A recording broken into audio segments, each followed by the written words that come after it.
প্রশ্ন আসে না। প্রতি সংক্ষিপ্তগুলো তোমরা নিজেরা করে নিবা। আসে না। প্রতি সংক্ষিপ্ত আমি আগে করাইছি, এগুলা তোমরা, আমি যেহেতু তোমাদের বেসিক সূত্র বোঝাই না, তাহলে অতি সংক্ষিপ্তগুলো আশা করি সূত্র অ্যাপ্লাই করে করতে পারবা। এগুলা তোমরা জি নিজেরা, অবশ্যই, এগুলো সহজ ভাইয়া। হ্যাঁ আর নিজেরা, রচনামূলক আসতে পারে না এটা থেকে। হ্যাঁ রচনামূলক আসতে পারে, আমি রচনামূলক করাবো, সমস্যা নেই, ঠিক আছে। আচ্ছা ভাইয়া। এখন দেখো 1 নম্বর অঙ্ক, একটি বৃত্তাকার রিংয়ের ক্ষেত্রফল 1320 বর্গ সেন্টিমিটার, এর ভিতরের ব্যাস 16 হলে বাইরের ব্যাসার্ধ কত? এই যে এই বেসিকটা, তাহলে আমরা লিখবো যে মনে করি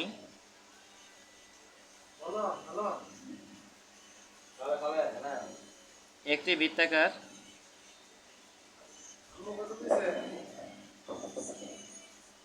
রিং এর বাহিরের ব্যাসার্ধ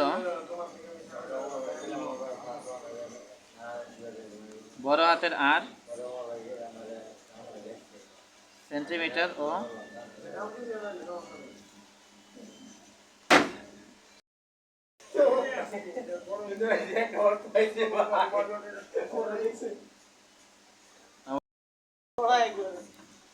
তাহলে আর সেন্টিমিটার, তাহলে এটা লিখলাম, ঠিক আছে। তাহলে এখানে মূলত কি রিং এর ক্ষেত্রফল দেওয়া আছে, আমাদের কি বের করতে হবে, রিং এর ক্ষেত্রফল। এখন দেখো এখানে ভিতরের ব্যাস দেওয়া আছে 16 সেন্টিমিটার, আর আমরা ভিতরের ব্যাসার্ধ কি আর ধরছি, তাহলে আমরা লিখবো যে এখন, তাহলে ভিতরের ব্যাসার্ধ, ভিতরের ব্যাসের কি অর্ধেক। আমরা জানি যে বৃত্তের ক্ষেত্রে ব্যাসার্ধ ব্যাসের অর্ধেক,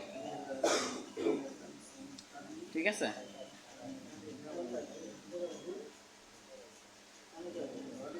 আমরা সব কাজ ব্যাসার্ধ দিয়েই করবো, ব্যাস যদি দেওয়া থাকে সেটাকে 2 দ্বারা ভাগ করে নেব, বলে সেটা ব্যাসার্ধ হয়ে যাবে।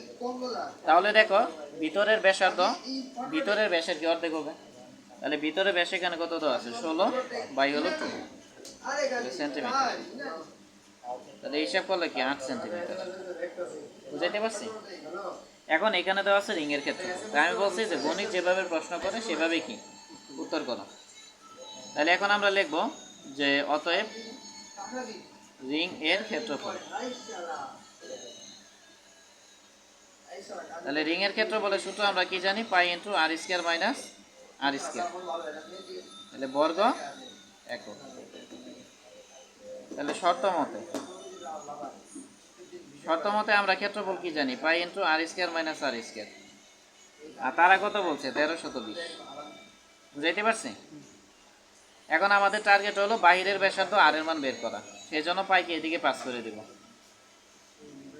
তাহলে আর স্কয়ার মাইনাস ছোট হাতের আর, এটার মান জানি 8, তাহলে 8 স্কয়ার, আর এখানে 1320, আর পাইকে এদিকে পাস করলে কি ভাগ হয়ে যাবে, মানে আর স্কয়ার রাখলাম আর মাইনাস 8 স্কয়ারকে এদিকে পাস করে দিব, তাহলে পায়ের মান কি 22/7, আর মাইনাস 8 স্কয়ারকে এদিক পাস করলে কি প্লাস 8 স্কয়ার, তাহলে 8 স্কয়ার মানে কি 8 8 64, তাহলে মাইনাস 64কে এদিকে পাস করলে কি প্লাস 64 হবে, বা আর স্কয়ার ইকুয়াল টু 1320, আর 7কে উপরে উঠাই দিব, তাহলে গুণ হয়ে যাবে, আর নিচে হবে 22 প্লাস কত 64, মানে এই 7কে উপরে এটার সাথে গুণ করে দেওয়া যাবে। শর্টকাট কিছু চিন্তা মাথায় রাখতে হবে ভাই। আমি পায়ের মান সবসময় 3.1416 না, এটা নেওয়া যাবে না, এটা নিলে এই বইয়ে তুমি কোনো অঙ্ক মিলাইতে পারবে না, উত্তর উত্তর মিলবে না। তাহলে এখন এটা আমরা ক্যালকুলেটর হিসাব করব, হিসাব করলে 1320 ইন্টু হলো 7 ডিভাইডেড বাই হলো 22 প্লাস হলো 64, হিসাব করলে 484 আসবে, মানে এই পুরাটা হিসাব করে কত 484, আর স্কোয়ারকে এদিক পাস করলে কি রুট হয়ে যাবে, তাহলে রুট নিলাম। এখন এটাকে জি রুট ভাইয়া। করলে আসবে 22, তাহলে 22 সেন্টিমিটার, তাহলে আশা করি বুঝাইতে পারছি। তাহলে বাইরের ব্যাসার্ধ কত 22 সেন্টিমিটার। জি ভাইয়া। দেখো এখানে বলছে একটি বৃত্তের ব্যাসার্ধ 16 সেন্টিমিটার, কেন্দ্রে 60 ডিগ্রি কোণ উৎপন্নকারী বৃত্তকলার ক্ষেত্রফল কত। তাহলে আমরা লিখবো এখানে 8 নম্বরে যে মনে করি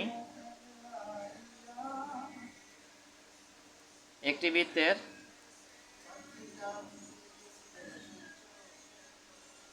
ব্যাসার্ধ আর ইকুয়াল কত 16 সেন্টিমিটার, এবং 60 ডিগ্রি কোণ উৎপন্নকারী বৃত্তকলার ক্ষেত্রফল কত।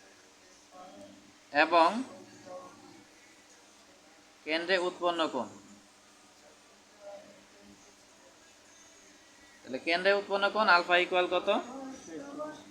60 ডিগ্রি। তাহলে লিখবো যে আমরা জানি বৃত্তকলার ক্ষেত্রফল।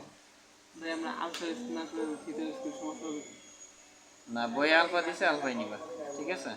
এখানে কি আলফা দিয়ে করা হয়েছে? হ্যাঁ, তাহলে আলফা বাই 360 ইন্টু কি 2 পাই পাই আর স্কোয়ার, তাহলে বর্গ একক।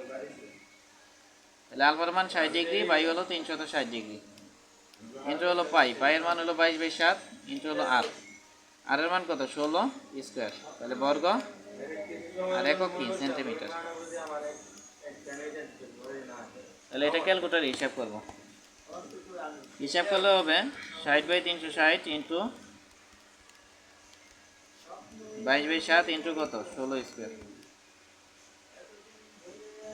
তাহলে হিসাব করলে 134.09 5 পর্যন্ত নিলাম বর্গ সেন্টিমিটার। তাহলে এখানে কোনো প্রশ্ন আছে কিনা, থাকলে বলতে পারো। তারপরে বলতে পারে যে বৃত্তকলার দৈর্ঘ্য কত, এটা যদিও প্রশ্ন নাই, আমি বের করে দিই। না ভাই সমস্যা নাই। তাহলে বৃত্তকলার দৈর্ঘ্যের সূত্র কি? আলফা বাই 360 ডিগ্রি ইন্টু হলো 2 পাই আর, এটাকে এল দ্বারা প্রকাশ করা হয় একক।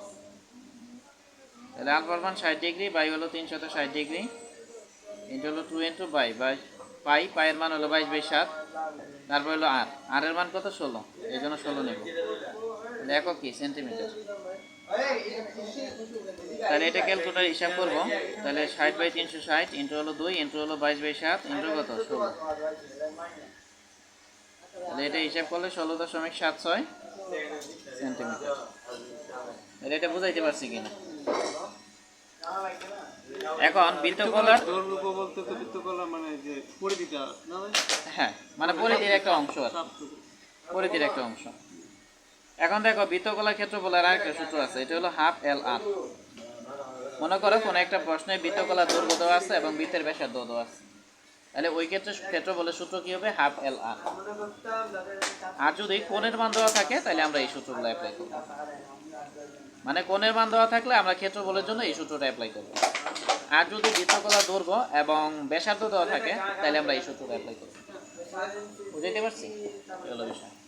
তাহলে ঠিক আছে।